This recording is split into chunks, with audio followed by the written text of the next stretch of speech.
Godoy, and you're listening to Wake Up with Wonder podcast, where my daddy shares with you the gift of wonder.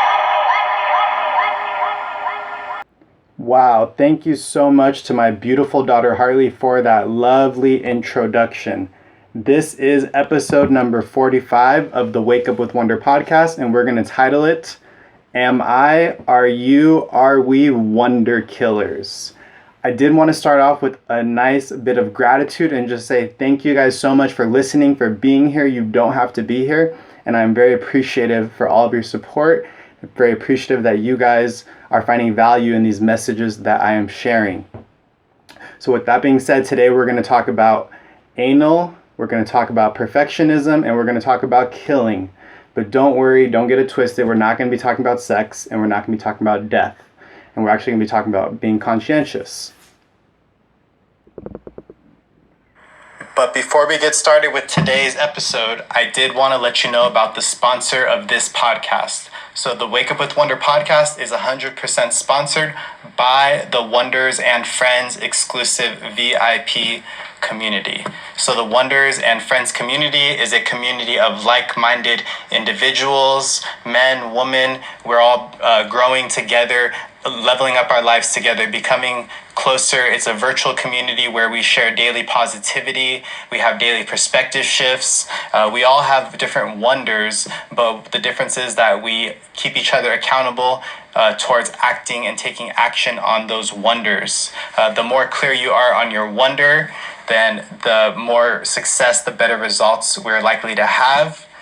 And it's been proven that when you have a community behind you, the community can amplify those results, can help you achieve even greater successes. So you can learn more about the Wonders and Friends community. There's a free and paid community over at bit.ly/wonders_friends. And don't worry, I'll link that link in the show notes in case you guys missed it or if you're driving. So if you're a new listener, I'm super excited to have you here. Thank you so much for tuning in. This is the Wake Up with Wonder podcast, and I am your host, Jason B. Godoy. If you're a returning listener, it's an honor to have you back. I understand that time is your most valuable asset, and I intend to make the most of it and only add more value. So on this podcast, we are absolutely truthful. We are acute in getting down to the smallest facts and the smallest feelings. We are applicable. We find applications that suit not only myself, but applications that can suit others, and we seek answers. We believe that knowledge is meaningless without commitment, without action, and without results. And with that being said, the principles of this podcast are that we wonder, and after we wonder, we learn, and after we learn, we take action, and then after the action is when the growing and the expansion occurs. So that is what the podcast is about. Thank you for supporting. Thank you for listening. And if you haven't done so already, before we get started, please just go to iTunes and hit the subscribe button so that you can make sure to get all future upcoming episodes. And you can also learn more about this podcast at wakeupwithwonder.com. All right, everyone. So welcome back. Like I said, this is episode 45. We're going to be talking about what it means to be a wonder killer. We're going to be finding out if we are wonder killers and what we can do about it, or if that's even a good or a bad thing. So let me start by saying that around halfway through, maybe 75% of the way through in this episode, I'm going to be sharing a pretty embarrassing personal story with you guys. So make sure to stay tuned till the very end. I'm going to share a deep, dark secret from 5th grade that I haven't shared with anyone other than maybe my brother since 5th grade. So stay tuned for that. It's definitely going to be vulnerable. It's going to be real, raw, and relevant. So my question to you, if you're familiar with the term wonder killer, Urban Dictionary basically describes it as a person who can be anal retentive, who can be annoying, who can't let questions go. Even rhetorical questions still need to have an answer to them. They might lack strategic, tactical approaches to situations, and sometimes wonder killers might have a know-it-all behavior. Does that sound familiar? Does that sound like you? At first, that kind of sounded like me. And it's completely okay if we are wonder killers. Let's start there. Nothing wrong with it, and we're going to learn as we go through this episode. One thing for certain, though, if you are sitting here listening to this episode right now, I'm pretty positive that you're not a wonder killer. You might think you are, but most likely you're not.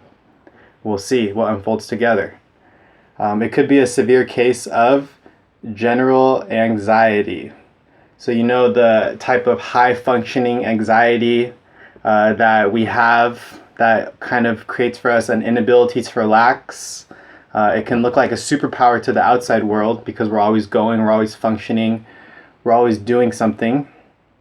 But for us, it doesn't feel like a superpower. But it definitely looks like we don't have anxiety because of the way we're highly functioning.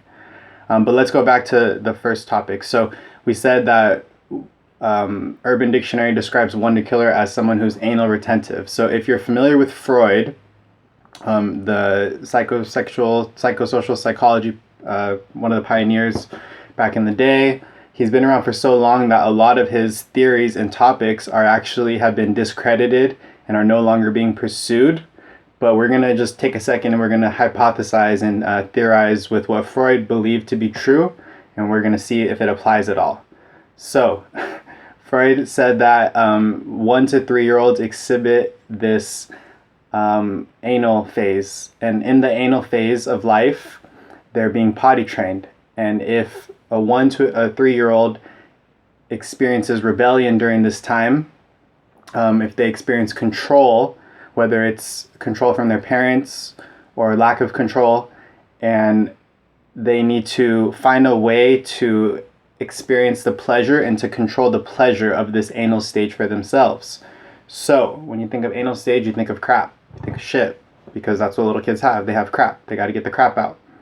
So essentially what Freud was saying was that the excretion process can be a very pleasurable or a very painful and fearful process. For adults, it goes to us excruciating or excreting our emotions and just getting rid of our emotional shit. For kids, it's physical. But what he basically described was that kids find pleasure in controlling when and how they let go of their shit. So let's be relevant. Let me give you an example. Let's be applicable. When I was 3 years old, maybe 4 years old, I have this memory where my mom got really mad at me because I was in my crib as a toddler, and I just remember taking my diaper off. I must have been 3 because I still had a diaper. Taking my diaper off and literally taking the feces, the shit, and rubbing it on the walls like it was finger paint and finger painting my walls. Not fun. Pretty sure I got in a lot of trouble. Pretty sure where all this whole anal thing started for me. And then I have another memory about a year later, making some Lincoln Logs in the bathtub. And then I have another memory, I think I was like 6 or 7, so a couple years later, a year later from that. And I remember I took a dump on my grandma's grass and I blamed it on the dog. I don't know what was up with me as a kid. I don't know what was wrong with me, but definitely had some shit to work through, literally and figuratively. And then, man, that deep dark secret's coming earlier than I thought. I thought I was going to make it halfway through. And then moving forward, this pattern continued on throughout my life to when I was a 5th grader.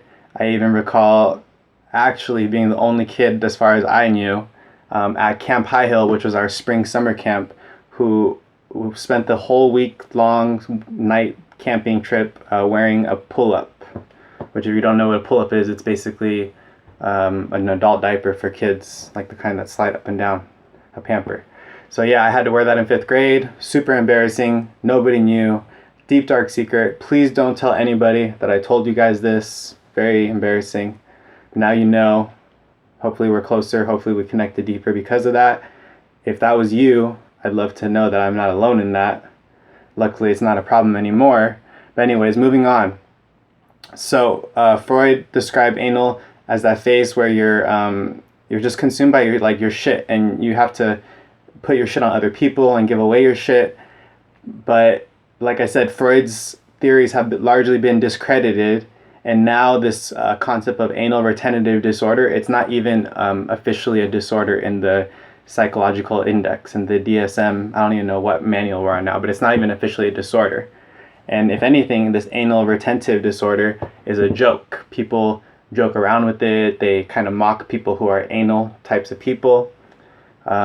So it's not really a bad thing, not really a good thing. Might not even be a real thing, but it's a possibility to explore. And then back to the anxiety. So people like myself, we have high functioning anxiety. We're always busy. We plan our days by the hour, sometimes by the half hour. We always over plan, over cram, over stuff our days. And we may not achieve everything, but we achieve enough and we function highly enough to where we don't get anxiety for the things we don't do. Now, what happens when you no longer are high functioning with your anxiety and you just kind of let shit fall to the side, you lose track of your schedule, life becomes chaotic, and your high functioning anxiety just turns to regular anxiety. Well, at that point, regular anxiety, in my experience personally, is when you have a panic attack. 2 years ago, I experienced tons of regular anxiety. Well, my high functioning anxiety, I no longer had the tools, and I no longer was doing the work needed to continue to function highly. So it became regular anxiety, and I started stressing at work. I started making 10 errors at work. It created trouble in my relationship, leading to a divorce, trouble with my brother. We got into a fist fight. So all this stuff, because I could no longer control my high functioning anxiety, it became regular anxiety. I had a panic attack. I went out of work on stress leave. So it's okay to have anxiety. It's okay to be aware of it and feel it. However, what's best is to have tools and to do the work to be in control of your anxiety and don't let it control you. But that certainly is a form of being a wonder killer, is when you're so anxious that you're just killing all the wonder and all the mystery in life. Another possibility of being a wonder killer is being a perfectionist. Now, if you're a perfectionist, it means that you like to get shit done. You pay attention to details. Sometimes, even though you get shit done, you don't put it out. You don't distribute your content because it's not good enough. It's not perfect, so to speak. Those are air quotes for those of you who are not watching on YouTube. And if you are watching on YouTube, I appreciate you. Shout out. If you're listening, check us out on YouTube. I'm there now. That's where we're at. I think it's bit.ly/YouTube Wonder. I'll put that in the show notes. But yeah, so if you're a perfectionist, you might produce quality work, but the quantity might not be where it needs to be because you're stressing over it being perfect and not putting it out, which also could send you back to no longer having high functioning anxiety and just having regular generalized anxiety leading to panic attacks. But I want to propose that we're gonna, instead of being a perfectionist, we're gonna call it just simply being conscientious. If you think you're a wonder killer, instead of being a perfectionist, you might just be an enlightened, conscientious being. It means that you're detail orientated, it means that you're mindful, and it means that you care deeply about the experiences of all the other people that you interact with on the regular. And being conscientious is totally a positive character trait. I know when you go into a job interview, they don't exactly say, oh, how is being conscientious a positive character trait? They don't care if you're conscientious. But some of the best managers, some of the best supervisors I had are the ones who are conscientious and are the ones who surround themselves with conscientious teams. It's definitely a skill set to have. But the challenge with all of this is being conscientious and not being a perfectionist, is having anxiety and not letting it control you. You see like this balance that we're trying to achieve, being anal but also being fun and being playful and not being so rigid. Life is all about balance, and that's what we're doing here. Is we're trying to find the balance between being a wanderer and being controlling and being anal. And really, if I'm being completely honest, all of this was sparked because for those of you who don't know, we have the Discord community, the paid Wanderers and Friends community, bit.ly/wanderers_friends. Put that in the show notes as well. However, it's not very big, and when we switched from Instagram to Discord, there was a huge disconnect in the community and the connection and the communication that we were having. So we went back to Instagram, and the disconnect is still there. Now I have one member on Facebook, we have some members on Instagram, so that's another disconnect.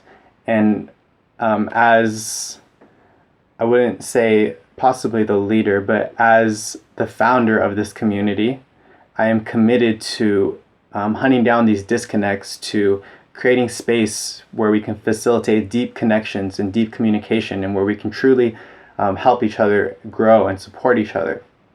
And because I care so much and I'm so conscientious about the community, about the experiences of these individuals within the community, I'm so conscientious about the amount of value that I'm providing. I'm fighting that perfectionism and just putting out content out there, whether it's perfect or not, because I know it's providing value. Because of this, it creates a sense of frustration. Now, it's easy to be in gratitude and to not expect anything from the members of the community. However, at the same time, if they're in a positive community that's about personal development and it's about growth, then you would also expect some level of commitment to their growth journey and to their healing. And it's easy to be in gratitude, to be grateful, to be appreciative of the interactions. But once again, it goes back to that balance, the balance between being grateful and the balance between beginning to expect things and no longer being grateful. And it's okay to have some type of expectation because you want them to thrive, you want them to grow, you want to have a healthy expectation that challenges and pushes them. But it's not okay to have zero expectation or to have an overwhelming expectation of these individuals. So once again, it goes back to the balance. The expectation could be a form of wonder killing. The gratitude is not. However, at the same time, if you have too much gratitude and you're just wondering too much, then there is no action behind it, and it could also be meaningless. So I definitely would want to surround myself with conscientious individuals. I definitely would want conscientious individuals to be within my community. And if you guys think that you might be anxious and you might be a perfectionist, if you think that you might be a wonder killer, if you don't see the positive aspects of these definitions that I shared with you, then I'm going to share an exercise with you. And hopefully this exercise will help you to push past, this is a tool, a simple tool that I use to push past the anxiety and to feel calm and to see the effect of calmness on your life. So like I said, the challenge is balancing it all out. The power comes from utilizing these tools that I'm about to give you. That is where the power comes from. These tools allow us to be aware of our anxiety. They allow us to be grounded, to be calm, and to be under control. And the gift that comes from all of this, the gift comes in those moments of self-reflection, in those moments of quietness, those moments of calm and meditation.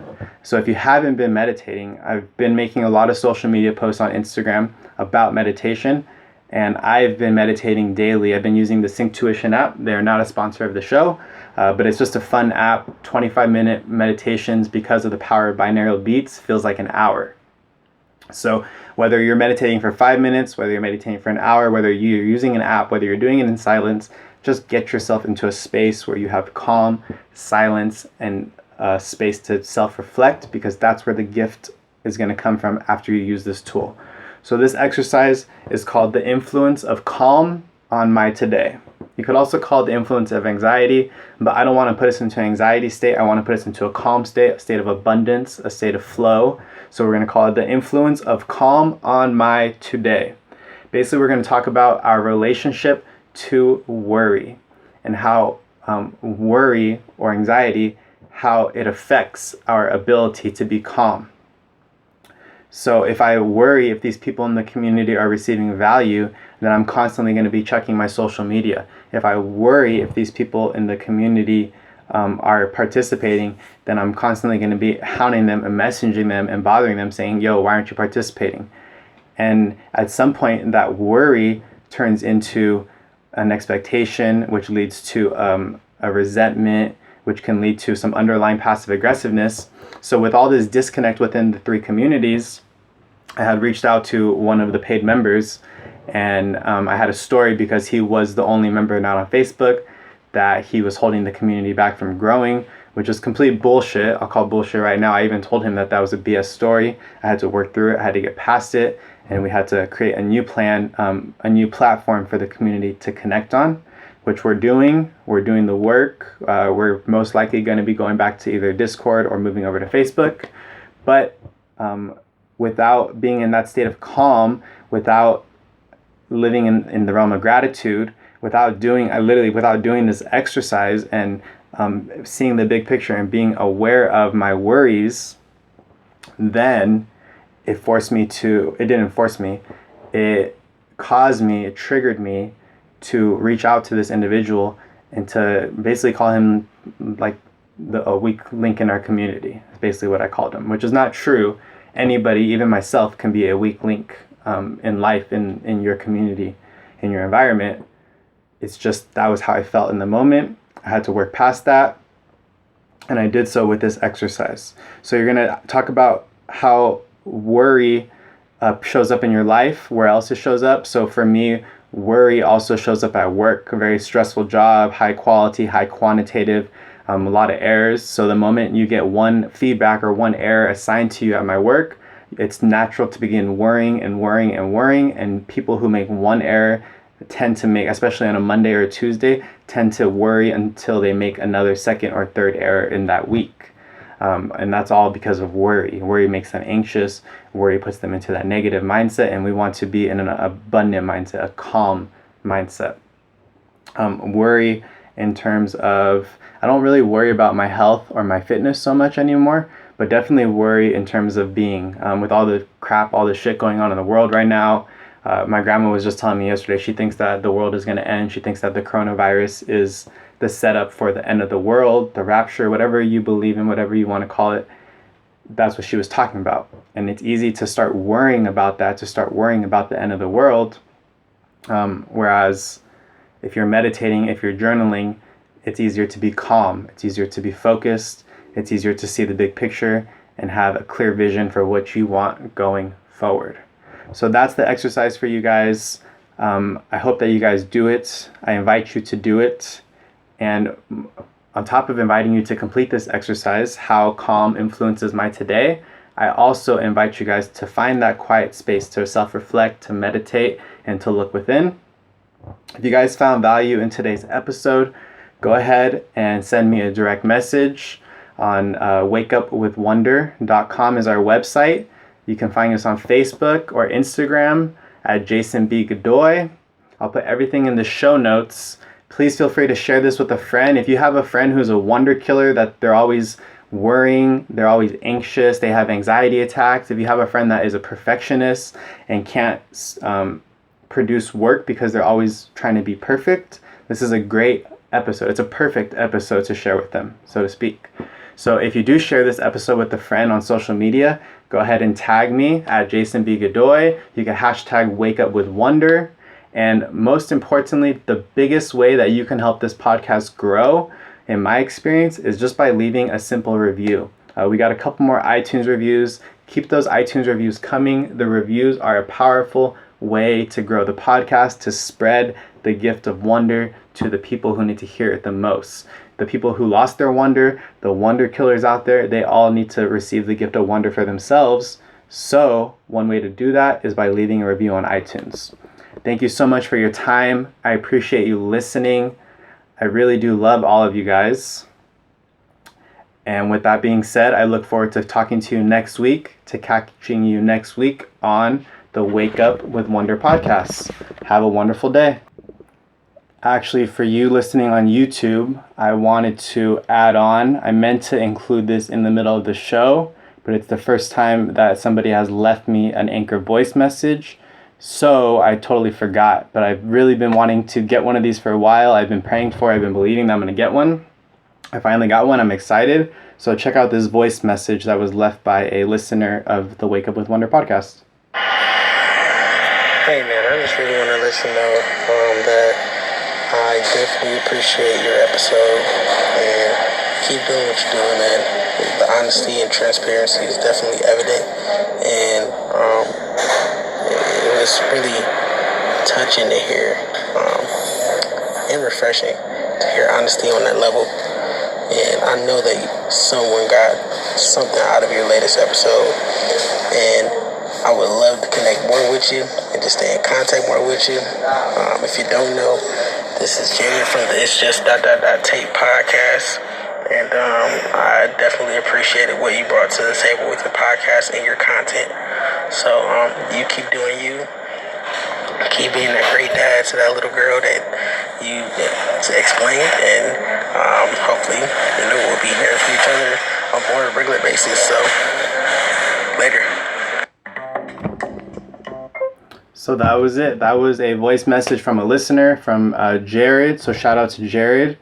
So thank you.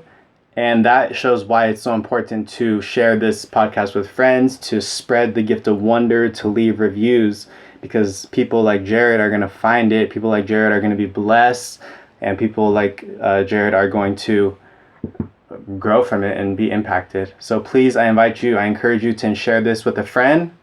And that's it. Have a wonderful day.